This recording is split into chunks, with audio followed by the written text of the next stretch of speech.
सुल्तान राही साहब की बीवी ने कत्ल करवाया था। सुल्तान राही साहब का बहुत सारी हीरोइन के साथ चक्कर चलता था। पहले ही इंटरव्यू में उन्होंने कहा कि मुझे हाजी हसन पर थोड़ा सा शक है, इसलिए दूसरी मरतबा में जब इनको बुलाऊंगा तो मैं इनको फाइनलाइज कर दूंगा कि इन्होंने मारा है या नहीं, या कौन है इनका कातिल, मैं पूरी दुनिया को बता दूंगा। बहुत ज़्यादा फाइल्स में से चीज़ें मिसप्लेस हुई जो कि मौजूदा वक्त की वज़ीर-ए-आज़म बेनज़ीर भुट्टो ने कहा था कि सिर्फ 3 दिन में ये केस कंप्लीट हो जाना चाहिए, लेकिन आज 30 साल होने वाले हैं, आज तक इनका केस मुकम्मल नहीं हुआ। 9 जनवरी साल 1996 पाकिस्तान की फिल्म इंडस्ट्री के किंग सुल्तान राही और इनके मैनेजर हाजी हसन इस्लामाबाद से लाहौर की तरफ वापस आ रहे थे। बकौल हाजी हसन, सुल्तान राही साहब खुद गाड़ी ड्राइव कर रहे थे। पासबान चुंगी के करीब आते हैं जो कि गुजरांवाला के करीब है।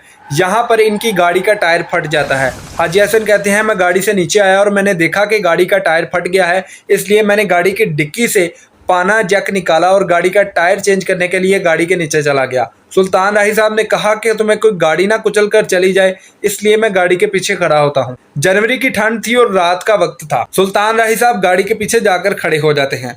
इसी दौरान 2 नौउमर लुटेरे सुल्तान राही साहब के पास आते हैं और इन्होंने सुल्तान राही की गर्दन पर कारपिन पिस्तौल देखी। इस पिस्तौल के अंदर सिर्फ एक ही कारतूस होता है और इसके अंदर से छर्रे निकलते हैं।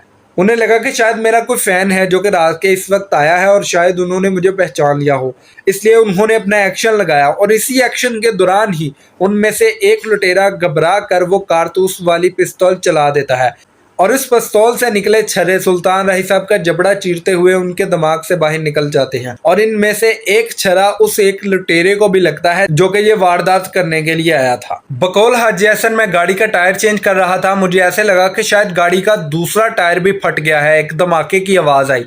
सुल्तान राही साहब को देखने के लिए वो फौरन बाहर निकले तो वो देखते हैं कि गाड़ी की राइट साइड पर सुल्तान राही साहब गिरे हुए हैं और इनका खून निकल रहा है। और इन्होंने इन 2 लुटेरों को भी देखा जो कि सुल्तान राही साहब के पास खड़े थे। उन दोनों ने कहा कि अगर तुमने भी कुछ बोला तो हम तुम्हें भी मार देंगे।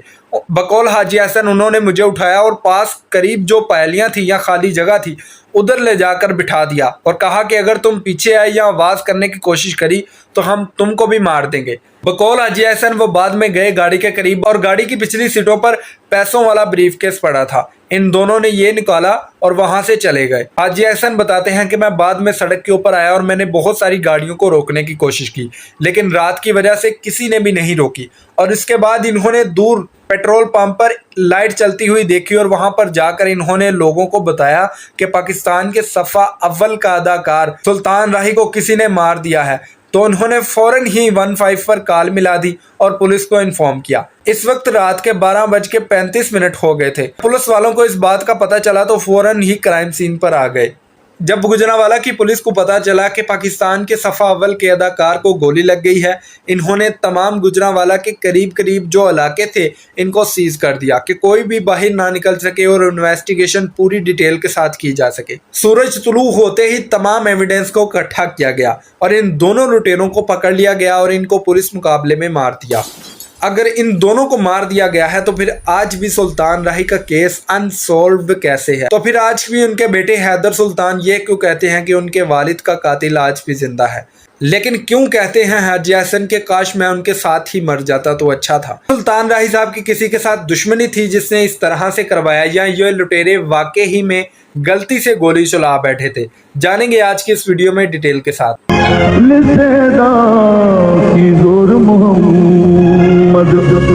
नस जाना यारों मगर तो गाफिल हो गए उन्होंने मैं अगर तंबीह करना तो ये कहना कि तुम ठीक है ये अमल नहीं करते, इसकी नमाज नहीं पढ़ते, इसकी रोज़ा नहीं रखते, सेहत काफ़ी करेगी, रोज़ा रखाने की सेहत खराब हो जाएगी, इसकी पकड़ भी सारे देने की पकड़ कोई नहीं की, इसका कोई हिसाब किताब नहीं रहा। पेट्रोल पंप पर जाकर जब हाजी हसन ने यहाँ पर मौजूद लोगों को बताया कि सुल्तान राही साहब को गोली लग गई है तो यहाँ पर लोगों का हजूम इकट्ठा होना शुरू हो गया। इन लोगों ने हाजी हसन पर प्रेशर बनाया कि कहाँ है सुल्तान राही, और ये तमाम क्राइम सीन के ऊपर पहुंच गए। पुलिस वालों के आने के बाद इन्होंने तमाम इलाके को इर्द गिर्द से निशानदेही की और इसको सीज कर दिया। सुल्तान राही साहब की बॉडी को करीब ही मौजूद अस्पताल में पोस्टमार्टम के लिए भेज दिया गया। सुल्तान राही साहब का जिन्होंने पोस्टमार्टम किया उनके मुताबिक जो लोग यहाँ पर मौजूद थे उन्होंने कहा कि 2 लुटेरे सुल्तान राही साहब के पास आए। इन्होंने कहा कि कोई एक्शन लगा कर दिखाओ। सुल्तान राही साहब एक्टिंग परफॉर्म कर रहे थे और इसी दौरान इनमें से एक लुटेरे ने गोली चलाई और उनका जबड़ा चीरते हुए दिमाग से निकल गई।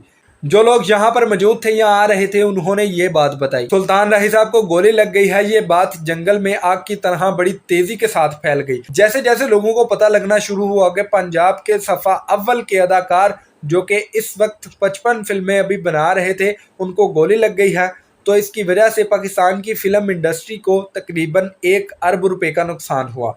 जैसे जैसे लोगों को पता लगा, वो इनको देखने के लिए अस्पताल के बाहर जमा हो रहे थे। जैसे ही ये बात उस वक्त की वज़ीर-ए-आज़म मोहतरमा बेनज़ीर भुट्टो तक पहुंचती है, तो उनका कहना था कि 3 दिन के अंदर इनके कातिल को पकड़ा जाए और इनको सजा दी जाए। गुजरांवाला की पुलिस के ऊपर भी बहुत ज्यादा प्रेशर था। लोगों ने 2 दिन तक पुलिस स्टेशन के बाहर मजमा लगाए रखा। गुजरांवाला की पुलिस ने सबसे पहले हाजी हसन को हिरासत में लिया और इन्वेस्टिगेशन को शुरू कर दिया। इस्लामाबाद से 2 खोजी और 2 स्नैफर डॉग्स मंगवाए गए। जब इन कुत्तों को लेकर जाया गया, तो इन्होंने इस तमाम जगह को सूंघने के बाद जो पैर यहाँ पर मौजूद थे, और जो मैंने आपको वीडियो के शुरू में बताया कि इनमें से एक लुटेरे को छरा लगा था और इसके खून के एविडेंस भी वहाँ पर मौजूद थे। इन कुत्तों ने उस खुशबू और उन पैरों को देखते हुए जहाँ ये जा रहे थे, उस बू के मुताबिक ये एक डेरे पर पहुंचे जो कि इसी जगह के करीब मौजूद था। इस तमाम जगह को मशकूक डाल दिया गया और यहाँ पर पुलिस वाले ही आकर बैठते थे इस तमाम वाक़े की इन्वेस्टिगेशन के लिए। इसके बाद 2 खोजी और मंगवाए गए जो कि सीनियर इन्वेस्टिगेशन ऑफिसर थे, जो कि इसी तरह की इन्वेस्टिगेशन करते थे। उन्होंने भी इसी डेरे को हाईलाइट किया। इस डेरे में टोटल 11 लोग थे और 4 नौउम्र लड़के थे। इन तमाम को भी इन्वेस्टिगेशन से गुजरना पड़ा। दिन गुजरते जा रहे थे, लेकिन सुल्तान राही साहब का कातिल नहीं ढूंढा जा रहा था।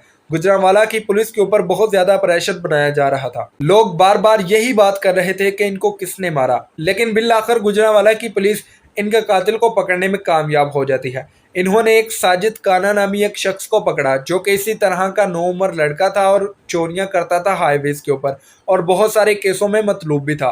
पुलिस वालों ने जब इससे इन्वेस्टिगेशन की, तो इसने बताया कि मैंने ही सुल्तान राही साहब को मारा है। इसने बताया कि उस रात मेरे से घबराहट में गोली चल गई थी और इसके बाद इसका इनकाउंटर कर दिया गया। हाजी हसन को भी 40 दिन तक कैद में रखा गया, इनको भी छोड़ा नहीं गया। हाजी हसन से बार बार इन्वेस्टिगेशन की गई। इनका दिया हुआ बयान कुछ इस तरह से था। इनका कहना था कि सुल्तान राही साहब इस रात खुद ड्राइविंग कर रहे थे। पासबान करने के करीब जैसे ही गाड़ी आई, गाड़ी का टायर, राइट साइड वाला टायर फट गया। सुल्तान राही साहब गाड़ी से नीचे उतरे और मैं भी उतरा। मैंने देखा कि गाड़ी का टायर फट गया है। इसको चेंज करने के लिए मैंने गाड़ी की डिक्की से वो तमाम चीज़ें निकाली जो मैंने आपको शुरू में बताया, और मैं गाड़ी के नीचे था और सुल्तान राही साहब बाहर थे। पुलिस वालों ने इनसे पूछा कि आखिर उनको गोली लगी तो तुम बाहर क्यों नहीं आए।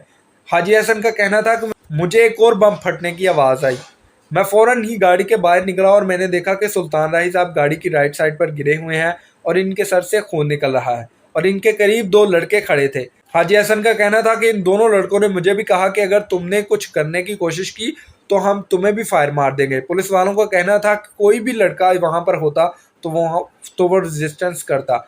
हाजी हसन का कहना था कि उनके पास एक कारबीन पिस्तौल था और इन्होंने इसी पिस्तौल की बिना पर मुझे करीब जो पैलियां थी वहां पर बिठा दिया और कहा कि यहाँ से नहीं उठना। पुलिस वालों ने कहा कि अगर सुल्तान राही साहब के पास वो लुटेरे ही आए थे तो इनके पास इनकी जो घड़ी है और इनकी जेब में जो पैसे हैं, इन्होंने वो क्यों नहीं लिया। तो सुल्तान राही साहब के कत्ल का केस इस तरह से उलझता चला गया। आपके फादर जो है सुल्तान राही साहब, उनकी जो डेथ हुई थी उसे आप किस तरह देखते हैं? जी, मेरा ये मानना है कि कोई हादसा नहीं था या कोई रॉबरी नहीं थी। मुझे लगता है कि वो एक प्री प्लान मर्डर था। और हाजी हसन एक ही बयान बार बार रिकॉर्ड करवाते रहे कि मैंने उनको नहीं मारा, मैं बेकसूर हूँ। जेल से बाहर आने के बाद हाजी हसन ने जो रिकॉर्ड करवाया बयान, उनके मुताबिक पुलिस वालों ने बहुत ज़्यादा प्रेशर बनाया और मुझे कहा कि तुम मान जाओ कि तुमने ही सुल्तान राही साहब को कत्ल करवाया है। इन्होंने कहा कि मुझे 3-4 दफ़ा हफ्ते में चारपाई भी लगाई गई। मुझे बहुत ज़्यादा 3rd डिग्री टॉर्चर का निशाना बनाया गया। जब गुजरांवाला की पुलिस ने साजिद काना नामी शख्स का इनकाउंटर कर दिया तो उसके बाद इनको छोड़ दिया गया। लेकिन सुल्तान राही साहब के बेटे जो थे हैदर सुल्तान, उनका कहना था कि गुजरांवाला की पुलिस ने बहुत सारी ऐसी चीज़ें मिस कर दी हैं जो कि इन्होंने कवर नहीं करी इन्वेस्टिगेशन में। हैदर सुल्तान ने कहा कि गुजरांवाला में इन्वेस्टिगेशन सही नहीं हुई, लिहाजा इन्होंने IGF पंजाब को लेटर लिखा और कहा कि ये केस लाहौर पुलिस को दे दिया जाए। चीज़ें थी वो बहुत ज़्यादा फाइल्स में से चीज़ें मिसप्लेस हुई, जो कि सब बंदा था जिससे सारे बयान अपने दिए, बहुत कच्चे बयान दिए गए। इसी तरह से हुआ, गुजरांवाला की पुलिस से ये केस ले लिया गया और फाइल लाहौर पुलिस को दे दी गई। और इस वक्त जो लाहौर के अंदर SP थे अहमद अली खान चद्दड़, इनके बारे में मशहूर था कि बड़े बड़े डाकू चोर इनसे डरते हैं, कोई भी इनको अपना इंटरव्यू नहीं देना चाहता। जो मामले हल नहीं होते थे वो ये सिर्फ एक ही बयान में हल करवा देते थे। जब ये फाइल उनके पास पहुंची तो इन्होंने एक दिन का टाइम लिया इसको पढ़ने के लिए और उसके बाद हाजी हसन साहब को दोबारा बुलाया गया इन्वेस्टिगेशन के लिए। जब इनको पहले दिन बुलाया गया अहमद अली खान चद्दर के पास इन्वेस्टिगेशन के लिए तो उनका कहना था कि मैंने जब इनसे क्वेश्चनिंग की तो मुझे इनका किरदार थोड़ा सा मशकूक लगा। पहले ही इंटरव्यू में उन्होंने कहा कि मुझे हाजी हसन पर थोड़ा सा शक है, इसलिए दूसरी मरतबा में जब इनको बुलाऊंगा तो मैं इनको फाइनलाइज कर दूंगा कि इन्होंने मारा है या नहीं, या कौन है इनका कातिल। मैं पूरी दुनिया को बता दूंगा, पूरे पाकिस्तान को बता दूंगा, के फैंस को बता दूंगा कि सुल्तान राही साहब को किसने मारा और पाकिस्तान के सफ़ा अव्वल के अदाकार को किसने मारा है।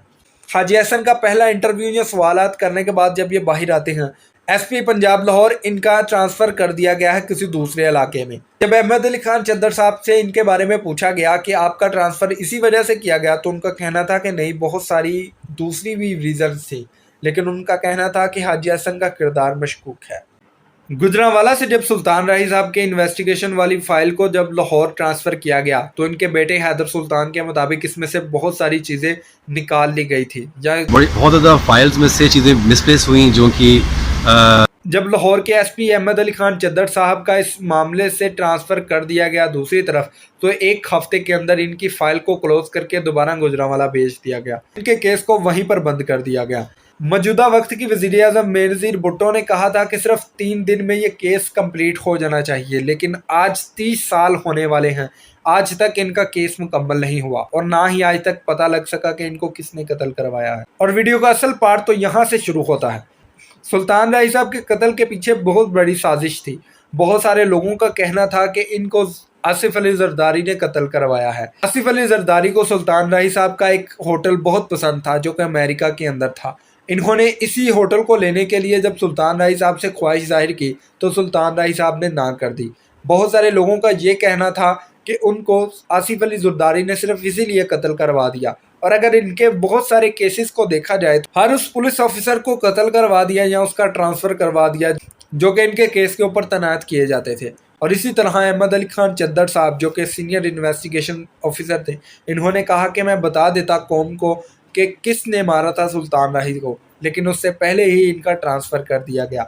और ये तमाम जो पैटर्न था ये इनके केस से बिल्कुल रिलेटेड था आसिफ अली जरदारी के। लेकिन फिर सुल्तान राही साहब के बेटे हैदर सुल्तान कहते हैं कि ऐसा कोई भी मामला उनका आसिफ अली जरदारी से नहीं था। वो खुद इस बात की तरदीद करते हैं। और इनकी मौत के पीछे एक और बात बहुत ही मशहूर है कि इनको इनकी बीवी ने कत्ल करवाया था। वो वाक़या कुछ यूँ है, बहुत सारे लोगों का कहना था कि सुल्तान राही साहब का बहुत सारी हीरोइन के साथ चक्कर चलता था, इसकी वजह से उनकी बीवी ने ही उनको कत्ल करवा दिया। बात ये नहीं थी कि उनका चक्कर चलता था, बात ये थी कि वो बहुत ही मशहूर अदाकार थे और उस वक्त की हर एक हीरोइन चाहती थी कि हम उनके साथ काम करें। और बहुत सारे लोगों का कहना था कि उनकी बीवी को शायद ये बात पसंद नहीं आई और उनको शायद ऐसा लगा कि उनके हस्बैंड अब उनको तलाक दे देंगे, इसलिए उन्होंने इनको कत्ल करवा दिया। लेकिन ये भी बात सच्ची नहीं। सुल्तान राही साहब की बहन, सुल्तान राही साहब के बेटे और उनकी बीवी का यही कहना है कि उनका कातिल आज भी जिंदा है, वो आज भी आज़ाद घूम रहा है, लेकिन आज तक उसको नहीं पकड़ा जा सका। उनका शक आज भी हाजी हसन के ऊपर है। हाजी हसन कौन है, आप में से बहुत सारे लोग शायद जानते भी ना हो। मैं आपको बता दूं कि हाजी हसन सुल्तान राही साहब के साथ एज आ को एक्टर थे, जो कि बहुत सारी फिल्मों में उनके साथ एक्शन रोल में आते थे। उनके बेटे हैदर सुल्तान बताते हैं कि सन 1970 में उनके साथ इन्होंने पहली फिल्म की हाजी हसन ने। उनका 1970 में कोई फिल्म इकट्ठे कर रहे थे तो उसमें वहाँ से उनकी दोस्ती उस शख्स के साथ हुई। वो उसमें कोई छोटा मोटा रोल प्ले कर रहा था और वहाँ से करते करते फिर वो फैमिली मेम्बर की तरह बंदा चला गया। ऑलमोस्ट 35+ ईयर्स उसके हमारे साथ हो रहा, और जब ये हादसा हुआ तभी वो बजी के साथ ही। हैदर सुल्तान का यही कहना था कि अगर ये दोनों लुटेरे थे तो इन्होंने मेरे अब्बू के पास मौजूद जो वॉच थी और उनकी जेब के अंदर जो पैसे थे वो क्यों नहीं लूटे। आखिर उनको कैसे पता चला कि गाड़ी के पीछे जो ब्रीफ केस है इसके अंदर पैसे हैं।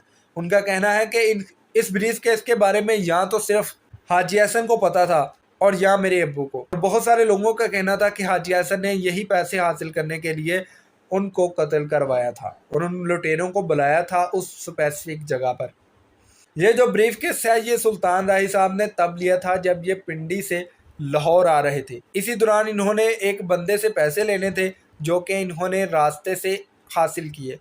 सुल्तान राही की मौत की वजह से पाकिस्तान को 1 अरब रुपए का नुकसान हुआ। इनकी 50 से ज़ायद फिल्में जो कि अभी बन रही थी वो वहीं पर ख़त्म होगी। इनकी एक फ़िल्म जो कि सामने आई वो थी सखी बादशाह। ये फ़िल्म इतनी अच्छी थी कि लोग जब इसको देखने के लिए सिनेमा में आए तो ये फ़िल्म के दौरान ही उठकर खड़े होकर रोना शुरू हो गए। लोगों ने जब इनको देखा और इनकी आखिरी फ़िल्म सोचते हुए इन्होंने खूब आंसू बहाए। इनकी फ़िल्म जब सिनेमा में लगती थी तो लोग 2-2 घंटे तक सिनेमा के बाहर रश लगा कर रखते थे। अगर किसी फिल्म के अंदर सुल्तान राही साहब मौजूद नहीं होते थे तो लोग इनकी फिल्म को देखे बगैर ही चले जाते थे। फिल्म के अंदर जो इनका करैक्टर था वो कुछ और था, लेकिन रियल जिंदगी में ये बहुत ही सखी आदमी थे। इन्होंने लातदाद बच्चियों की शादियां की, बहुत सारे लोगों के घर के खर्चे लगाए हुए थे। हत्ता कि नासिर अदीब जो कि सबसे मशहूर राइटर थे, उनका कहना है कि सुल्तान राही साहब एक फिल्म के लिए 3.5 लाख रुपया चार्ज करते थे, लेकिन अगर किसी प्रोड्यूसर के पास ये पैसे नहीं होते थे तो वो फ्री भी फिल्में साइन कर देते थे कि जाओ जाकर चला लो। बहुत सारे प्रोड्यूसर को उन्होंने खुद पैसे दिए कि ये लो मेरे से पैसे लो और फिल्म की शूटिंग शुरू करो। उनका कहना है कि एक गोली चलने की वजह से सिर्फ एक जान नहीं गई, उनकी एक गोली चलने की वजह से 15 जानें गई, जिनमें एक्टर, प्रोड्यूसर्स और उस वक्त की तमाम अदाकार शामिल थे। सुल्तान राही साहब एक ऐसे एक्टर थे कि जिन्होंने लातादाद लोगों को घर पर बैठने में मजबूर कर दिया। इनसे पहले पाकिस्तान की फिल्म इंडस्ट्री में बहुत सारी रोमांटिक फिल्में चलती थी, लेकिन इनके आने के बाद सिर्फ एक्शन एक्शन और एक्शन पर फिल्में देखे जाने लगी। सुल्तान राही साहब जो फिल्मों में नजर आते हैं, इनकी हकीकत में ज़िंदगी बहुत ही मुख्तलिफ थी। इन्होंने बहुत सारी मसाजिद तमीर करवाई। हसन खेडण नाल ले गयो ते सुट गयो डूंगे फिकरां ते पाटी नीर पुरानी मांग उते टंग गयो विच किकरां। यह फिल्म की शूटिंग के दौरान ही लोगों को कुरान पाक पढ़ने की ताकीद करते थे। अल-यौमा नख्तिमु अला अफ़वाहिहिम व तुकल्लिमुना ऐदीहिम व तशहदु अर्जुलुहुम बिमा कानू यक्सिबून। अल-यौमा ला तुज़लम, उस दिन कोई जुल्म नहीं किया जाएगा, इसलिए कि आपकी ज़बान भी बंद कर दी जाएगी, आपके हर एज़ा को इजाज़त होगी। सुल्तान राही साहब ने हज भी किए। इनको हाजी सुल्तान राही साहब की कहा जाता है। ये पाकिस्तान के वो वाहिद अदाकार थे कि जिनके जनाजे में 2 लाख से जायद लोग आए थे। जब इनका जनाजा करवाया गया तो इनके जनाजे के ऊपर इतनी आवाम थी कि सड़कों में जाम लग गया।